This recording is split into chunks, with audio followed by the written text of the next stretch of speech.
Este es el podcast La Sacó del Estadio con Kenny Garay y Dani Marulanda. Presenta Andrés Nieto Molina. Hola, ¿cómo les va? Llegamos a otro episodio más de La Sacó del Estadio, el podcast que le habla de todos los deportes, las poderosas ligas norteamericanas, las millonarias ligas norteamericanas, algo de fútbol también. Por aquí veo que hay algo de fútbol. Sí, los equipos europeos celebran en su última fecha. Vamos a ver cómo le fue. Ayer celebró el Barcelona, a pesar de haber perdido con el Villarreal, que llegó por quinta vez a una competición europea, el equipo Villarreal, el equipo de las cerámicas. Pero empecemos hablando de NBA, y esa fue la característica, Dani Marulanda, hombre.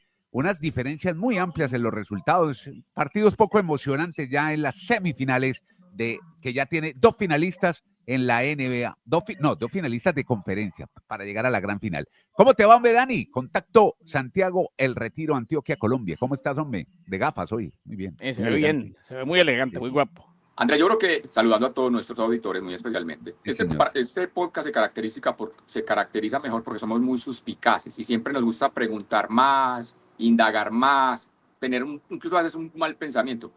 Pero yo creo que hay que contextualizar, André. Yo creo que en un séptimo juego es muy difícil que uno diga, te voy a dar tanto para que te dejes hacer tanto en cualquier deporte. Es que un séptimo juego, Andrés, como el que se vio la jornada anterior entre los Nuggets y el equipo de Oklahoma, pues es todo o nada, y es el paso a una final.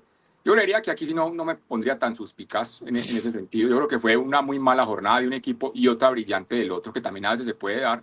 Pues Georges Alexander logró 35 puntos, fue la gran figura del compromiso y es el peor partido en la historia, creo yo, de Nikola Jokic en un playoff. No lanzó ni siquiera 10 veces. O sea, ni siquiera 10 veces lanzó al tablero para tratar de convertir Nikola Jokic y pues obviamente se van los Nuggets. Y Oklahoma se va ahí como el número 1, sigue siendo pues el gran favorito, Andrés. No sé ustedes qué opinarán en el papel cuando arranquen ya hasta finales de esta semana. Oklahoma es el favorito para ganarle a Minnesota, pero ojo que Minnesota ya el año pasado jugó esta final y ya sabe qué es esta presión y ya los jugadores saben enfrentar esto. Y en el este, lo mismo, los Knicks van a ser favoritos porque en el papel tienen un juego más de local en caso de ir a un séptimo juego, pero ojo con los Pacers, ojo con Indiana que el año pasado estuvo en la final, Andrés, aquí pues algo que veníamos comentando.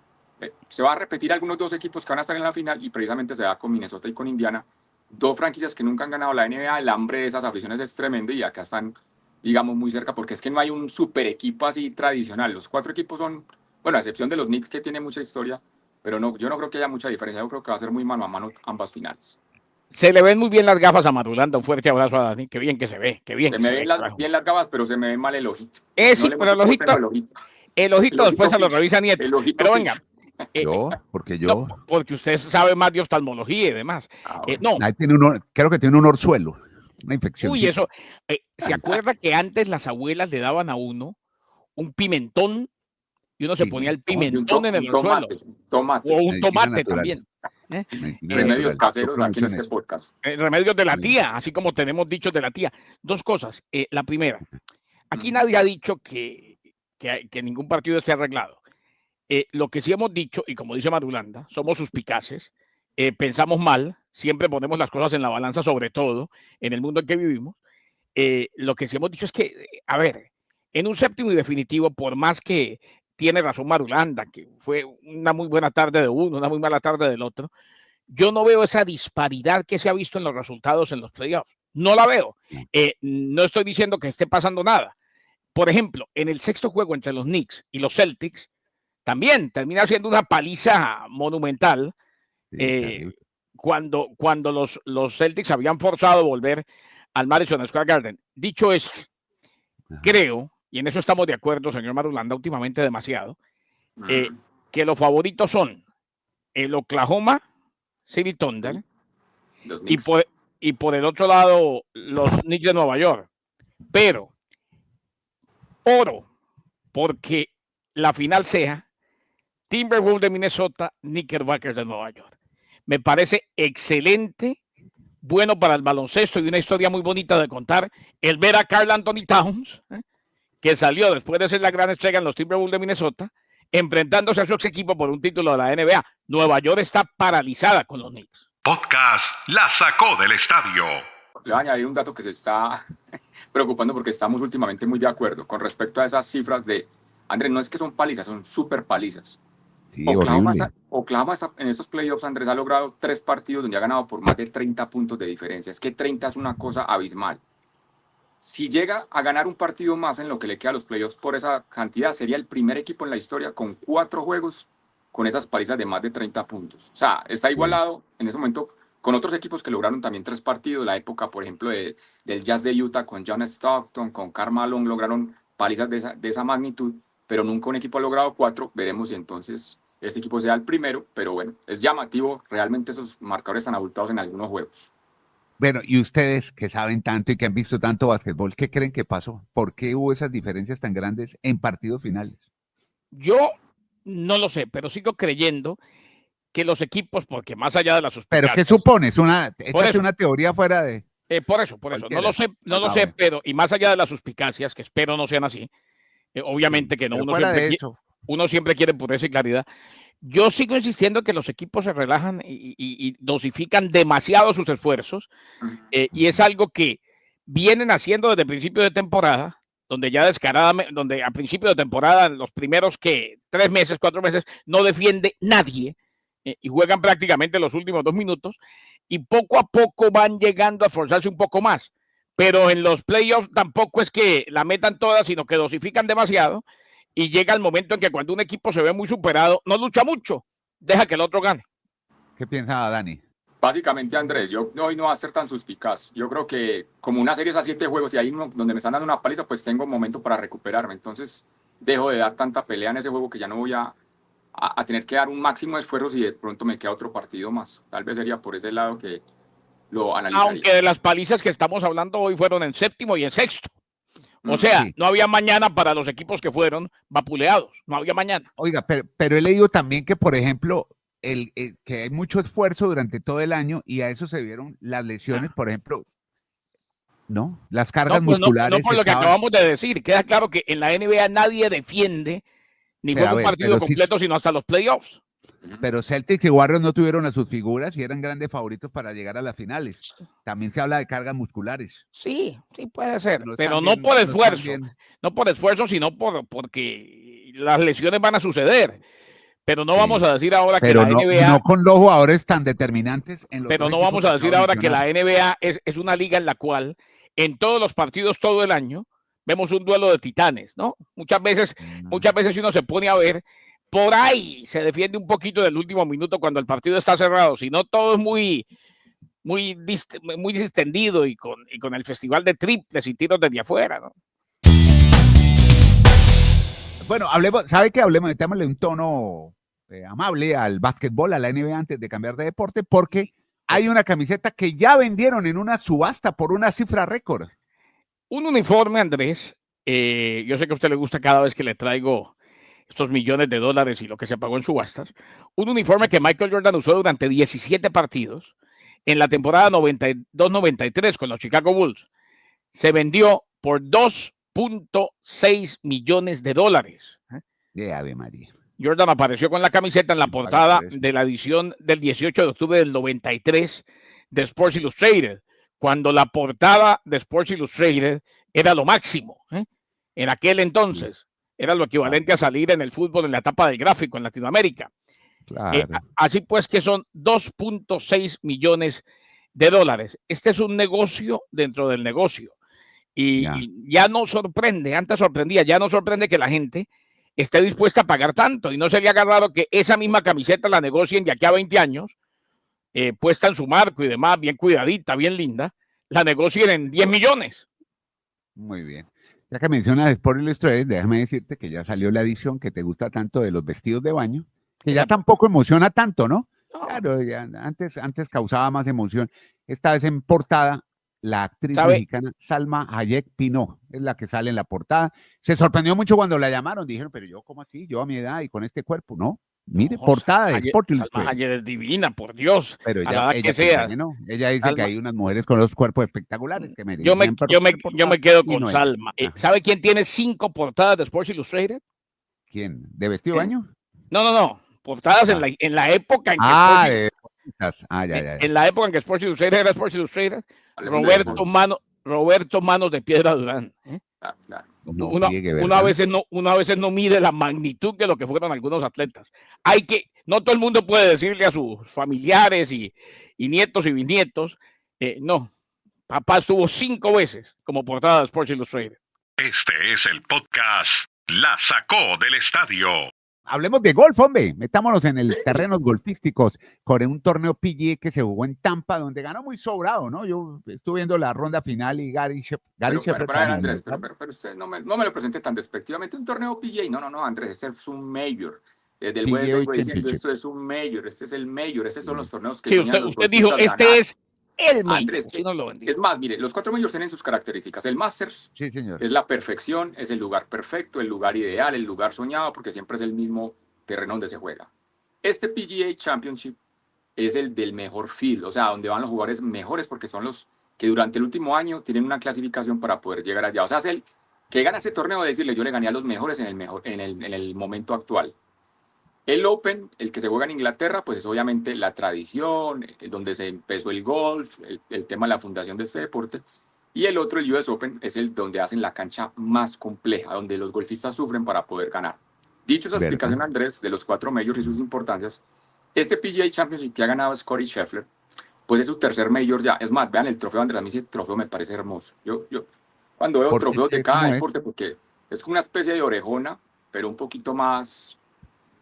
no tan alargada en cuanto a la Champions, pero es muy bonito el trofeo que ganan en este torneo. Dicho esto, Andrés, a ver, Scottie Scheffler ya ha ganado 3 Majors, ganó 2 veces el Master y es la primera vez que gana el PGA. Va a cumplir 29 años en el próximo mes de junio. En un mes va a cumplir 29 años. Cuando a uno le dicen, ¿qué golfistas en la historia antes de los 29 años han ganado 3 Majors y en total 15 torneos en su historia en la PGA? Y resulta que él se une solo a otros 2. ¿Y saben el nombre de los otros 2? Jack Nicklaus y Tiger Woods. Wow. Cuando usted lo ponen al nombre de los 2 mejores golfistas que ha tenido en la historia, al lado, porque claro. Scottie Scheffler, Andrés, está ahora, pues esto todos los amantes del golf dirán, pero ¿cuántos años llevan diciendo viene el próximo Tiger Woods? Viene el próximo Tiger Woods. Sí, pues yo creo que este Scottie Scheffler, Andrés, pinta para que sea el dueño de la próxima década o los próximos 15 años del golf, Andrés, porque realmente el talento que tiene es impresionante. Vamos a ver cómo va evolucionando, porque obviamente pues tienen otras distracciones, el tema familiar, sus niños que están creciendo. Pero bueno, hoy en el papel, Andrés, vamos a ver una superestrella para el golf como Scottie Scheffler. Hablemos de béisbol. Oiga, qué serie tan bonita. Me he visto los 3 juegos. Los Yankees le ganaron a los Mets 2-1. Muy buena serie. Sí, muy excelente. Ayer hubo Grand Slam. Pero el detalle es Juan Soto, que todavía no conecta y tuvo la oportunidad de haberle ganado a los Yankees con hombres en base para definir el partido en el último inning. No fue capaz, pero cada vez que se metía ahí a batear, todo el mundo, el famoso claro. No lo quieren. Soto no es querido en el Bronx. Okay. Ahora que usted habla de los abucheos, sí se dieron cuenta que cuando salió allá al right field, se le dio vuelta todo el mundo. O sea, todos los aficionados del jardín derecho le dieron la espalda. Simbólico. Eso que solo estuvo una temporada. Por eso, pero simbólico diciéndole, usted nos dio la espalda, nosotros le damos la espalda. Les duele a los fans de los Yankees que les haya ido un jugador de esa magnitud. Es que, pero ojo, eso es inherente de esto. A ver, la oficina si fuera un jugador normalito, respetando no duele tanto. El talento de los jugadores, no le hacen eso. Es el ego herido, el corazón. No. Cualquiera que diga que le mostraron la espalda, que le dieron la espalda en el Yankee Stadium, es un grande de verdad. De verdad. Los Yankees los mueven Soto a correr que otra vez lo sacamos al estadio. Bueno, y hoy sí queremos destacar así en letras mayúsculas, y venimos hablando hace un par de años de un del Toro mexicano. No es Guillermo el director, no, es un ciclista joven, 22 años, que se ha vestido de rosa. Mi querido amigo Dani Marulanda, me emociona hablar de Isaac porque qué ciclista. Egan Bernal tuvo unas palabras muy elogiosas para él. Dice que qué manera de competir la de Isaac del Toro. Este muchacho sí que va a hacer ruido en el ciclismo mundial. Y con la edad que tiene Andrés, 21 añitos, y se convierte en el primer mexicano, o sea, ella le podrá decir a toda su futura generación, yo algún día fui el único mexicano, o el primero, porque de pronto vendrán más en el futuro, que me puse la maglia rosa, o sea, que me vestí de líder en el Giro de Italia, que es una de las 3 grandes carreras que tiene el ciclismo cada año. donde obviamente, puesto que ya tiene un centenario de historia, ¿no, Andrés? El Giro ya es antiquísimo y entonces es el primer mexicano. Yo creo que por ahí es donde se cuenta la historia, decir que es el primer mexicano liderando un Giro, pero lo que se va a venir, Andrés, es que estamos ya llegando a la mitad del Giro. Este martes se viene a la 10ª etapa, son 21, en una contrarreloj, y qué irán a decir en la escuadra del Team Emirates. ¿Le van a dar la confianza a este muchacho o van a seguir con su capo, que es Juan Ayuso, el español? Y tienen a Jade también, cualquiera de los tres. Normalmente dicen muy diplomáticamente, la carretera pone a cada ciclista en su punto. En su lugar. Pero ese es el mejor equipo, Andrés. O sea, si hoy tienen al líder, ¿por qué no trabajan para el mexicano? O van a decir, no, hay que respetar las charreteras, la experiencia de los otros ciclistas y correrán por Ayuso, aunque también Ayuso es muy joven. Pero bueno, eso va a ser un dilema bien interesante para ese equipo, a ver con cuál van a tener como su capo de escuadra para ganar esta edición 2025 del Giro. En su momento pasó cuando Carapaz ganó el Giro, ¿se acuerda? Estaba en Movistar y no era el líder del equipo. Y Movistar definió y decidió apoyar al ecuatoriano. Estaba en mejor momento. Este es el podcast La Sacó del Estadio. Y hablemos de hockey, porque tenemos a las Panteras de la Florida otra vez dando guerra, Kenny. Y me acordé de alguien que le gusta mucho a Marulanda. Tercer año consecutivo que los Panthers disputan la final de la Conferencia del Este. Recordemos, la primera la perdieron por el Stanley Cup, ganaron el Este y perdieron por el Stanley Cup ante Las Vegas Golden Knights. Después ganaron, son los campeones defensores, a los Oilers, los Edmonton Oilers, la final por el Stanley Cup. Una demostración contundente frente a los Maple Leafs y en Toronto. O sea, Toronto fue y forzó el séptimo y definitivo después de haber sido apabullado en casa y lo golearon otra vez. Se destacaron Sergei Bobrovsky, qué arquero Bobrovsky, 20 salvadas. Muy bueno. Y de los que llegaron, los dos, Seth Jones y Brad Marchand. Ojo con Brad Marchand, y por eso me acordé de Marulanda, el que llegó de los Bruins de Boston, que definitivamente es un placer verlo jugar al hockey. Se convirtió en el primer jugador en la historia de la NHL que logra vencer a una misma franquicia al menos 5 veces en un séptimo partido. O sea, en 5 séptimos juegos ante Toronto, incluyendo cuando estaban los Bruins de Boston, terminó ganando el equipo en el que él estaba. Y Toronto que sigue con la sequía. Toronto que se queda ahí a portas año tras año en una ciudad que respira hockey. Es lamentable, difícil. Y después del esfuerzo que hicieron para llegar hasta aquí. Yo creo que es el capítulo aparte, Andrés Garay, que hay que contarle a nuestros oyentes. Si uno mira las 4 grandes organizaciones del deporte en Estados Unidos, vamos a decir cuáles son los equipos que llevan más años esperando en volver a ser campeones. Entonces, en la NFL nos encontramos a los Cardinals, que tienen más de 75 años, pero es un equipo, Andrés, que nunca ni siquiera ha ganado el Super Bowl. O sea, no tiene tradición en la NFL como un equipo tradicional, valga la redundancia. Lo mismo en la NBA, los Kings, que antes eran de otras ciudades, ahora están en Sacramento, también llevan por lo menos más de 50 años sin ganar el título de la NBA, pero es un mercado pequeño. En la MLB, los Guardians, el equipo de Cleveland, 1948 fue la última vez que ganaron una serie mundial, pues sí, obviamente llevan, pero tampoco no son los Yankees, no son los Dodgers, no son un mercado grande. Hago ese énfasis, Andrés, para contar lo de Toronto. Toronto hasta el 67, hace 58 años que no gana la Copa Stanley, 1967. ¿Cuántas generaciones han pasado sin ver a Toronto campeón? 60 años, hermano. Pero hasta esa época, Andrés, eran 2 equipos en la NHL realmente, Montreal y Toronto. Era como decir en esa época, hasta que llegara la década del 70, era decir el Real Madrid y el Barcelona del hockey. Sí. Entonces, decirle a todos los aficionados que tenían un Real Madrid o tenían un Barcelona en la época y que llevan 58 años sin volver a ganar. O sea, los fanáticos, Andrés, casi uno que parece a pararse de un puente y pensar la vida así. Bueno, no va a ser tan dramático, Andrés, pero es que es increíble lo que le pasa a Toronto. Todos los años están diciendo este año sí, y algo les parece. O sea, es que ayer tenían todo en casa para celebrar, para avanzar a la final, y cómo les van a meter una paliza de 6-1. Pero bueno. Y les habían metido paliza en el 5º juego, y en el 6º habían forzado séptimo en Sunrise. Claro. O sea, tenían todo para reivindicarse y escribir una página divina. Y no se les dio. De todos los tradicionales de los deportes de Estados Unidos, para mí me parece que la fanática más sufrida en estos momentos es esa de Toronto, comparando con los otros deportes. Totalmente. Eso no puede pasarles a ellos. Es que ellos tienen 13 títulos, 12 más 1 en la historia, y llevan 58 años sin poder ganar la 14. Edmonton Oilers, Dallas Stars, la final del oeste, Florida Panthers, Huracanes de Carolina, la final del este, camino al Stanley Cup. ¿Y favorito? Florida Panthers. En este momento sí. En este momento me parece que sí. Yo creo que para mí el favorito es Edmonton. No, ya, favorito para llegar al Stanley Cup.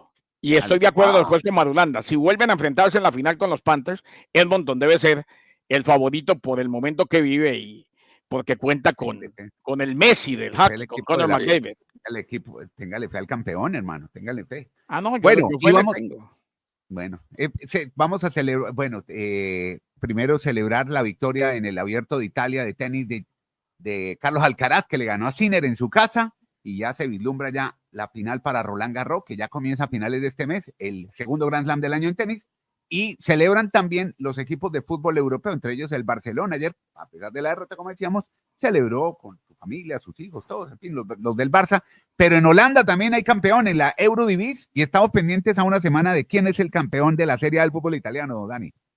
Exactamente, Andrés. Quiero enfocarme en estas ligas que se definieron en la última fecha. O sea, que hasta la última jornada se coronó campeón. Por ejemplo, en Países Bajos, el PSV Eindhoven. Y fue dramático, Andrés, porque 3 semanas anteriores, o sea, faltando 3 fechas, todo el mundo ya le daba al Ajax. El Ajax tenía ya una ventaja incluso de 4 puntos. Tuvo unos traspiés, lo aprovechó el PSV Eindhoven y sorpresivamente para muchos, Andrés, en la última fecha, pues ha celebrado el título de la Liga de Países Bajos, o la Liga Neerlandesa. Situación similar se vivió en Portugal. Y se fue el técnico del Ajax, ¿no? Renunció al otro día, Parioli, el italiano. Eso fue un fracaso, tenían todo listo y les quitaron el título en la última jornada.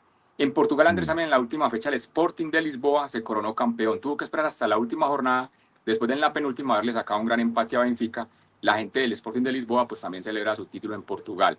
Y en otros torneos ya más regionales, o bueno, claro que la importancia que tiene Andrés, fue maravilloso lo del Crystal Palace, que por primera vez estrena sus vitrinas ganando un torneo de los grandes o los tradicionales de la liga inglesa. Nunca ha ganado la Premier League, nunca ha ganado la Copa Inglesa, que se juegan entre equipos de primera y segunda división. 120 años. Y es la primera vez que gana la FA Cup, este torneo que pues, es el más antiguo en la historia del fútbol, Andrés. Una locura, sobre todo para Colombia, el tema de Jefferson Lerma y de Daniel Muñoz.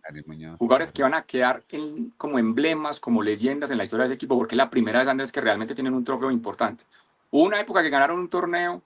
Ustedes recuerdan, a ver si la memoria no me falla, cuando en la Liga de Campeones los ingleses fueron expulsados varios años por el tema de los hooligans, un problema muy complicado que hubo a finales de los 80, pues ellos tuvieron que inventar un torneo entre ellos y ahí pues ganó un trofeo este equipo de Crystal Palace, pero es un torneo muy local. Entonces, ese es el vaso, eso no es copa, eso es el vaso de lavarse los dientes. Eso no. Entonces, Andrés, obviamente la gente de Crystal Palace está feliz celebrando su Copa FA o FA Cup, que por primera vez logran en la historia de este torneo. 120 años sin haber ganado de un trofeo importante. Después lo del Bucaramanga es que sufríamos. Pero vea este datico. Este año vea todo lo que pasó. Primer título del Crystal Palace, ya lo dijo Dani. También lo destacó Dani la semana pasada. Ganó el Bologna en la Copa Italia. Desde el 74 no levantaron un trofeo, sí. La Carabao la ganó Newcastle, que necesitaba urgente un título. Oiga, y póngale cuidado. La Carabao la ganó Newcastle. Y este año finalmente se dio el primer trofeo importante de Harry Kane. No, le iba a decir, en inglés usan un término, es underdog, que lo leí mucho en la BBC. Exacto, el más débil, el que no está supuesto a ganar. Que no es el favorito. Exacto. Okay. Y las casas de apuesta utilizan esa terminología también. You want to bet for the underdog. Cada vez aprendemos más con el profe Garay, que siempre se reporta todos los días muy juiciosito el desayuno y se conecta de una y les cuenta miles de fantásticas historias sobre todos los deportes. Ahí le mando cremita para el ojito Marulanda, Nieto, hágame el favor. Bueno, un abrazo. Para el orzuelo. A Dani Marulanda desde el Retiro, Nieto Molina desde Santiago. Muchas gracias a todos. Recuerden suscribirse, importante, en cualquier canal de Casale Sport o en el canal de La Sacó del Estadio Podcast. Así se llama. Así nos encuentran, se suscriben y también en la descripción pueden hacer su donación. Muchas gracias a todos por seguirnos. Este es el podcast La Sacó del Estadio.